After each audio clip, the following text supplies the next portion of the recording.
ইতিমধ্যে আপোনালোকে নিশ্চয় সাধাৰণ ৰাইজে জানেই এই বিষয়টো যে যিটো দুৰ্গোৎসৱ আমাৰ আহি আছে অসমৰ চাহ শ্ৰমিক যিটো ৰাইজ প্ৰতি বছৰে 20% বোনাছ তেওঁলোকে পাই আহিছে। ইতিমধ্যেও তেওঁলোকে আশা কৰিছিলে যে 20% বোনাছ তেওঁলোকে কোম্পানীৰ পৰা লাভ কৰিব, কিন্তু কেইবালানি তেওঁলোকে আলোচনা কৰাৰ পাছতো কোম্পানী তাৰপিছত চাহ শ্ৰমিক সংঘই আলোচনা কৰিলে, সাধাৰণ শ্ৰমিক ৰাইজক অৱগত কৰালে যে তেওঁলোক কোম্পানীৰ কিবা কাৰণত লছ হৈছে, তেওঁলোকৰ ঘাটি হৈছে, তেওঁলোকে 20% বোনাছ একেটা কিস্তিত দিব নোৱাৰে, তেওঁলোকে দুটা কিস্তিত দিয়াৰ কথা কৈছিলে, কিন্তু শ্ৰমিক ৰাইজে সেই বিষয়টো মান্তি নহ'ল। যোৱাকালি এইখন বাগানৰে এটা বাগিচা পানীতোলা চাহ বাগিচা, তাতো তেওঁলোকে শ্ৰমিকে বাগিচা বন্ধ কৰি তেওঁলোককো 15% দিয়াৰ যিখিনি কথা কৈছিলে তেওঁলোকে মান্তি নহ'ল।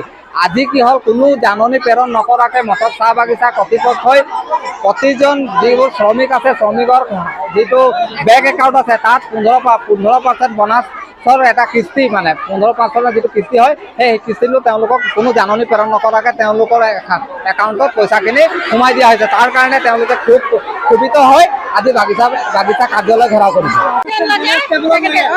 আমি নলওঁ, ছেক্ৰেটাৰী প্ৰেচিডেণ্ট হ'ব লাগিব। ছেক্ৰেটাৰী প্ৰেচিডেণ্ট চহী কৰাৰ কাৰণে আমাৰ এইটো হৈছে। ছেক্ৰেটাৰী প্ৰেচিডেণ্ট যদি চহী নকৰে আমাৰ কেতিয়াও নহ'লে হয়। আৰ এনিয়ন আছে না, এনিয়নৰ আমাৰ চহী লাগে, চহী কৰিছে। এনিয়ন চহী কৰাৰ কাৰণেহে পইচা সোমাইছে। আমাৰ দৰমহা পইচা 15 দিন 20 দিন লাগে সোমাবলৈ, আৰু এইটো কেনেকৈ পটক দিনে কাগজত পটকলে সোমাই গ'ল।